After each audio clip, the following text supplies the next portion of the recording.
Thank you very much, Minister. I think it was a very insightful update of what's going on in the water sector and the Three Waters reform. Just a couple of comments from me. One is clearly very critical for the country that this work is thorough and is comprehensive, and we need to protect our communities. But I would also say no one wants bad infrastructure. We do think local government have been constrained in some of their tools. We've talked about that a lot, not just with water, but with transport and other things. And when we saw with our US delegation, local government tend to have a few more tools in that part of the world. But partnership between central and local government very critical to resolving this. And I'm delighted to hear your comments around regulation for the sector, because we absolutely believe that's a critical first step. And you sound very committed to it. And I'm sure a few brave decisions will be made or come up, requirements will come up next year as the work results come out and are announced. Minister, again, thank you for joining us. We'll now move on to Richard Ward, who has been working very closely with the Minister in the water sector. So I'm delighted to introduce Richard. He's Partnerships Director, Central and Local Government within the Department of Internal Affairs. Richard will talk about where they're going post Havelock North. I had to look up the word quo vadis. I don't know if the rest of you knew what that meant, but I didn't. So I now know what quo vadis means, Richard. But I don't think that was your idea, by the way. Richard has been an active, it does mean where we're going, but in Latin, I assume. Richard has been an active member of Infrastructure New Zealand delegations offshore, looking at best practice across sectors, not just water. Was most recently in the UK, though, with Minister Mahuta, looking at the management of water infrastructure and meeting some of the bodies that we met the year before with Scottish Water and Thames Water and so on. I can highly recommend Richard's LinkedIn profile. He's a good blogger, so when he travels, he tells you what they're doing when he's travelling with the Minister. So for those who aren't connected to Richard, I'd recommend it, because he does blog well. So Richard, I'll hand over to you. Thank you.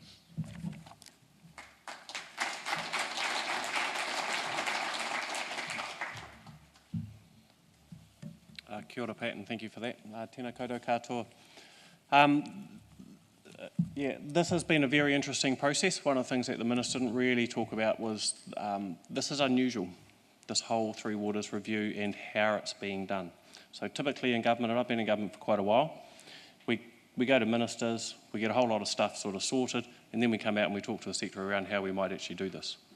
In this case here, what we've done is we are essentially holding parallel conversations that just keep dipping in and out. So at the same time as we're having conversations with ministers, we're then having a conversation with a sector reference group, or we're talking to a group of councils. And the two are just constantly sort of informing itself. So it's very much a partnership sort of process as it sort of leads through. What it does mean is that you don't necessarily have the certainty that you would expect, considering whereabouts you are in this sort of journey. And that makes things sort of certainly very interesting. And one of the key messages that I will keep telling you through and through today is that all options are on the table. So we are very much into the process of a conversation. There are no predetermined solutions here. Okay, there is nothing in our back pocket that we're going to suddenly whip out in 6 months and sort of say this is it. Okay, we are encouraging the sector to be innovative, to put your hats on, and to really come and sort of tell us how you think that we could actually make this stuff work for the future. The Minister gave you about 120 miles an hour over a massive program, okay? And so what I'll just be doing is repeating some of those elements and then doing a few sort of deep dives into a couple of little bits and pieces as we go.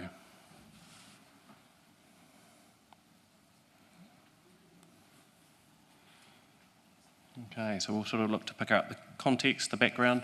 Three Waters, all very self-explanatory, but a couple of key points in there for you. We are talking about drinking water, wastewater and stormwater. Okay, so a little bit of confusion sometimes about what's in, what's out. We're not talking about often the fourth water, and there have been some calls to also drag in the sort of the floodwater side of it, but we are very much in the drinking water, wastewater and stormwater and thinking about this as a system. I mean, it is vast, it is complex, it is incredibly diverse sort of sector, very influenced by geography, by typography, and we have an awful lot of providers in New Zealand doing this. Most importantly too, as we start to think about some of the funding challenges, it's got a very large asset base. It's got a dedicated revenue stream, but there's a $50 billion plus asset base sitting there. So the question is, how are we leveraging that, and is there a way to think about that as part of our solutions going forward?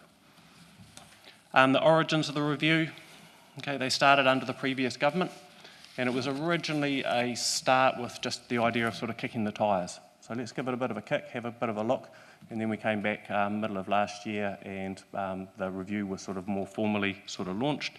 We then had a government change, and so we then took obviously the work back to this government, to the new government, and they said continue with it, proceed with it, and so the April Cabinet paper is actually on our website. That's really set out the mandate for where we're sort of going to try and go. Important point to note is that the review has wrapped up the Havelock North inquiry response, so there's no separate government response to Havelock North that's going to be coming. It is all part of the Three Waters review. And there's typically 8 or 9 senior ministers sitting around the table on a four-weekly, 6-weekly sort of basis talking about this and taking this review through as we keep on going. Some of the key findings from the work that we've sort of done, the ministers talked a lot about this. We know there's a lot of risks out there in terms of human health, drinking water, environment, but there's also the affordability issues, the capacity issues, the asset management issues, etc., which are some of the areas I'll touch on a little bit further as we go. I will jump into the regulatory space because there's sort of 3 key areas that we sort of think about, but in this space here, what we are seeing is a range of regulatory issues. Okay, everything across from the drinking water, and we've talked about Havelock already, estimated 18,000 to 100,000 odd people fall ill every year in New Zealand through sort of waterborne illnesses. Lots of questions around the environmental regulation. So is the existing regime delivering the changing outcomes for New Zealanders in terms of what we are looking for and what we want from our environment? Lots of questions around compliance, monitoring, enforcement, what we call CME. Okay? And you would have seen the media attention earlier this week around the forest and bird sort of report. And then I see LGNZ has put out a response today explaining particularly the Waikato sort of situation. The information in this area is incredibly patchy and it's very, very variable. Okay. What we know is that only 5 out of 16 regional councils actually publish the information in the regulatory space, around the environmental performance. Now, they don't have to. So we're not criticising the other 11 for not doing so, but this is the regime we've got at the moment. Is it actually promoting the transparency that we actually think that we need to have in place? Okay. Because the data is very patchy at that sort of national overall sort of level, it means that what you're restricted to often is trying to get into case studies and then try and extrapolate that across the whole sort of country. Some of the case studies that we've looked at have suggested and have been quite clear that you're talking in some cases around about 75% non-compliance for your wastewater treatment plants. Okay. Now, some of that is technical. So then you say, okay, what of that non-compliance is substantive? And then a couple of the regions we've looked at, you're talking 50% non-compliance, substantial non-compliance. Okay, so that starts to sort of say, okay, we've got a bit of a problem here, Houston. What exactly is that? Information and consumer protection, another element of our whole regulatory regime, and the Minister touched on what we saw in the UK, and this was a particularly interesting area because New Zealand is fairly unusual in not having some form of economic regulation around water. Okay. Most other places will have it. And then there's a really big question that sits across our whole of our regulatory regime, which is how all of this fits together. Okay. Now this nice slide sort of tries to tell you and show you a little bit about what the regulatory regime looks like across the waters currently in this space. It's a lot tidier than what it is actually in practice. Okay. I mean, that sees a nice clean picture. But you start to look across it and you start to see all the different agencies who have fingers in this pie, be it the Ministry of Environment, be it the Ministry of Health, be it the Department of Internal Affairs. Okay? And then you start to drop down and you say, okay, let's look at the regional picture, and then you start to drop down and look at the local picture at the same time. Okay? There is nothing that ties all that together. And so it's one of the questions that we sort of have to look at and we'll keep working on. Funding challenges. The Minister gave you some of these headline numbers, so I'll just delve into a couple of these in a little bit more detail. So we got some work done by Becca, suggested that the Cost of implementing a couple of the Havelock North inquiry recommendations, estimate of somewhere between $300 to $500 odd million. At the end of the day, you could probably double that, and actually it's probably not that much of a problem. Local authorities, the government have made a huge number of changes and are on the way to addressing a lot of the drinking water issues, both in the last LTPs and in this latest set of LTPs. That works out at a national level at something around about 60 cents per week per household. And there's probably not a person in New Zealand who wouldn't be prepared to pay 60 cents extra per household to ensure safe drinking water for everybody in New Zealand. Okay. The only problem is that our system doesn't allow us to make every household pay 60 cents. So those costs, and all the way through this, there's a story of those costs fall quite disproportionately in very different places. Okay. So in Auckland, it's only about 30 cents per annum per household. So each household pays 30 cents. And that's simply because of the sterling work that Ravine and Margaret and the Watercare predecessors have done on the Auckland Water Network.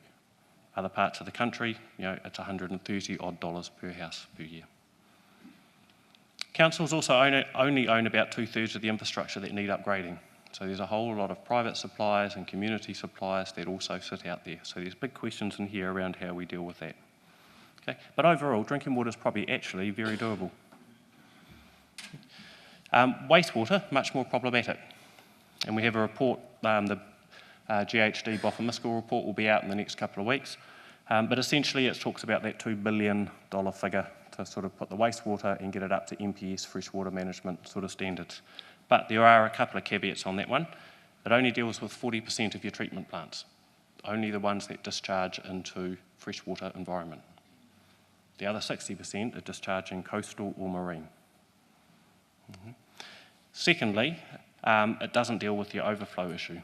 So where you have more water coming into your wastewater network and through your treatment plants than what the plants can actually handle and cope with.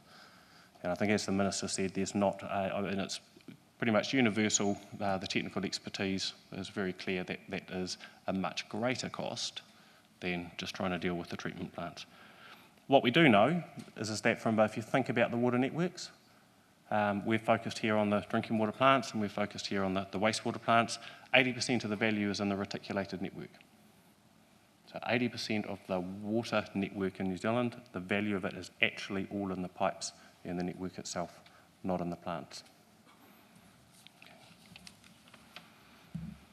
Right, if I start to try and build a bit of a taxonomy of what those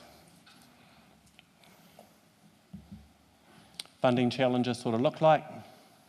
Okay, we sort of say drinking water, yeah, not a problem. We can probably manage and we can probably deal with that. Okay, it's green. Wastewater discharge to freshwater. Okay, also that's probably able to be dealt with. Okay, you start to say maybe, I don't know, is it similar cost again for the coastal, sort of marine sort of environment? And this is where you start to get into quite a bit of guesswork, but it's possibly about the same. The pain at that point is starting to probably get, pretty high. Okay, just bearing in mind that these costs aren't falling equally and we don't have a national system or a way of sort of being able to equalise these sort of costs. Okay. The really big tipping point, I think, is when you start to come in to think about the wastewater and your overflows, and so those in the Auckland region, you've just had an LTP and a targeted rate to try and sort of deal with that. Okay, but those costs are likely to be even more astronomical. I don't know, maybe double, maybe even more than that, maybe even triple. Not too sure. And at that point, I think you sort of say that the current system is not going to be able to resolve those on its own as it's currently constituted and currently regulated and delivered. And then there's a really big one, which I've put there in a red colour, which is what do we do about climate change and resilience? And that is just how big's a piece of string. 60% of our wastewater discharge is to coastal. A lot of our wastewater treatment plants, our oxidation ponds, they tend to be located on the coast because that's where they work best. Okay? That doesn't necessarily bode particularly well if you start to think about climate change and resilience and what's our infrastructure need to look like for the future. Okay? On top of that, you've also got your growth, your cost pressures around your renewals, your tourism, your growth and your housing development, etc. And I've given you an idea around what your annual sort of average spend at the moment for a CapEx and OpEx across the sector is, to sort of put these figures into context. But with a $50 billion asset base and a secure revenue stream, is, as it's currently constituted, you're probably not going to be able to deal with this, but I think that there is the ingredients in there to be able to take us forward. Asset management and governance, won't spend too much time on this one, largely as it sort of says in the tin. There's lots and lots of data out there. It's not necessarily particularly robust. We aren't necessarily collecting the right information, and the information that we really want is often not actually available. Capability is very mixed, but it generally correlates with scale. Okay. Governance, unofficial story here, it's very similar to driver's licensing. So if you do a survey of New Zealanders and driver's licences, you'll find that 75% of people will say that they are above average driver. And this is the story with governance. Okay, so you go and talk to a governing body of water, so a local authority, and they will tell you that they're absolutely fine, but you want to go and see the neighbour next door. Okay, very hard to try and get an idea of this one, but there is definitely a lack of professional directors and governance across our three water sector. Okay, and that was one of the key lessons that we saw overseas, is that need for that professionalism. Now, from a governance perspective, your standard of governance is not really so much of an issue if you are in a secure, stable environment and you're on top of everything. Okay, but when you're entering, I think, in the environment that we're facing at the moment with the three waters and the challenges ahead, then that's when you need to make sure you have top quality governance that sits over the top of it.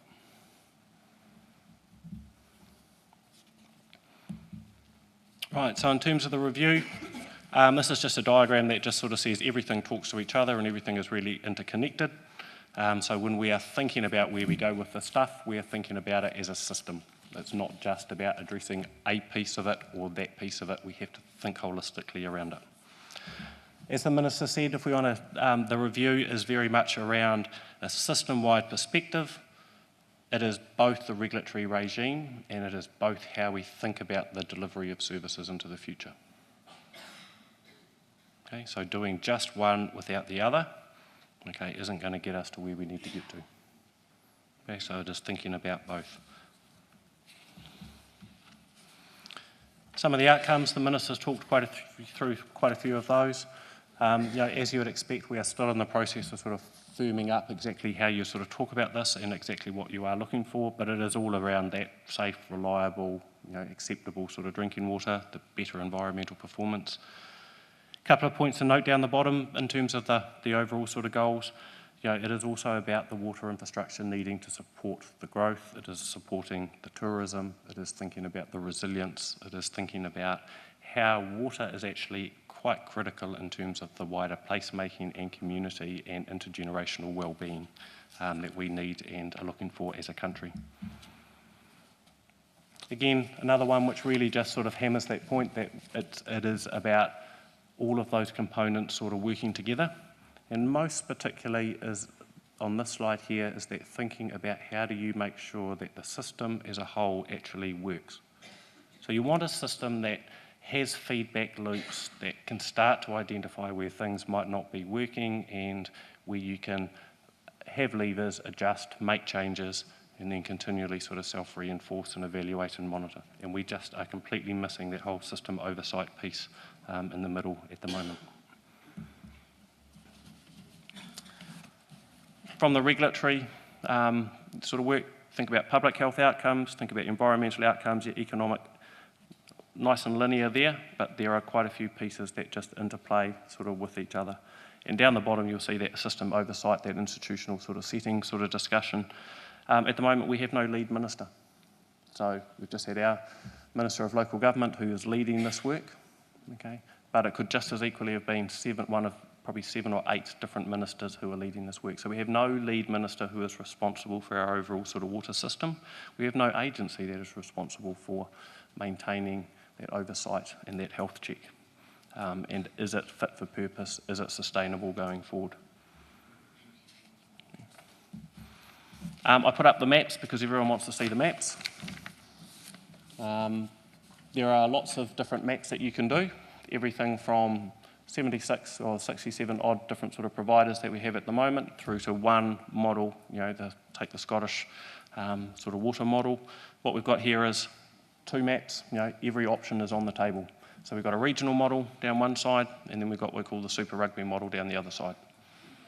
Okay. And it's all trying to think about how do you think about the regulatory regime, but then the service delivery regime to be able to address some of those issues.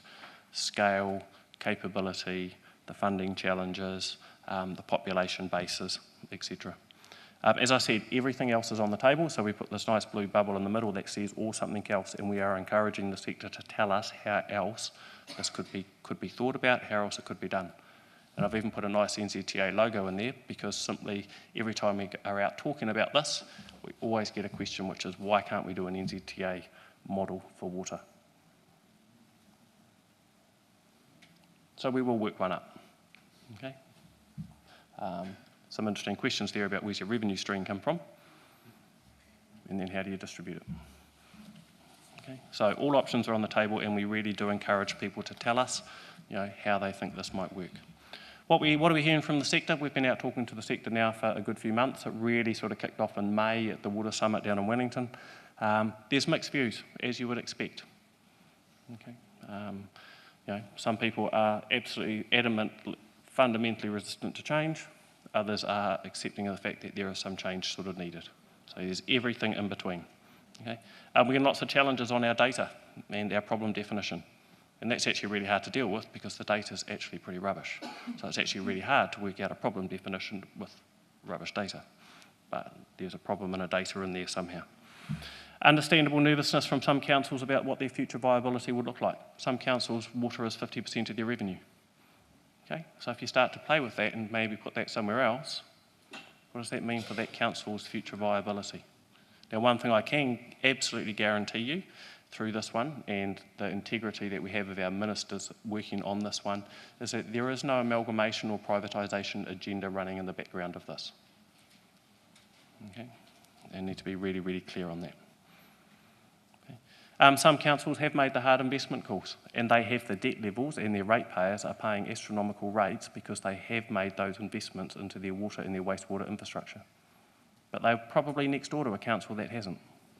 So how do you start to treat those two? And there's some questions, obviously, from those that have invested, saying, well, I don't now want to turn around and pay for the people next door who haven't invested. Okay, so cross-subsidisation is a very interesting, we cross-subsidise within regions or within boundaries, but God forbid if we want to step over and pay next door. Okay, so we're going to have to work through how you sort of think about that. What you can also guarantee, though, is that we can expect that those who are opposed to change will be the ones that we will hear the most from. And that's just a given in any change process. So what we are also encouraging is the people who think there should be change is to also make your voices loud and clear, and also then tell us how you think we should actually go with it. All right, a couple of slides. Next steps.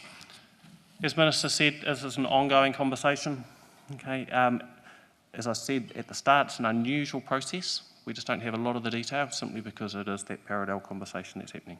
We are working to report back to ministers in October. Okay, so at that time, we are thinking about coming out with the high-level options, okay, to get ministers to sign off on what some high-level options are, and then a consultation and further discussion through into 2019. And the Minister talked about the regulatory sort of decisions probably in 2019. Likely that the service delivery arrangements and those sort of discussions will need to continue on, but the two do need to inform each other. And that's just a simple reality of some of the complexities involved in actually trying to work this up. So in summary, most of this we've sort of covered, but pretty clear message that the current system we've got is the status quo is basically not sustainable. It is an active conversation that is sort of underway, covering both the regulatory side and the service delivery sort of models, the funding arrangements. It is about taking a whole of system sort of approach. And it is important to note that the whole, we just keep stressing that bottom line, that the public ownership of existing infrastructure assets is absolutely fundamental. Okay. And then this is a conversation that will continue on for the next while, and we would really welcome your views and feedback and voices into that. And then after that, it's really just our contact details of where you can go. We'll post pretty much all the information that we have and key presentations as they're sort of delivered, so you can stay abreast sort of it. Thank you, Pat.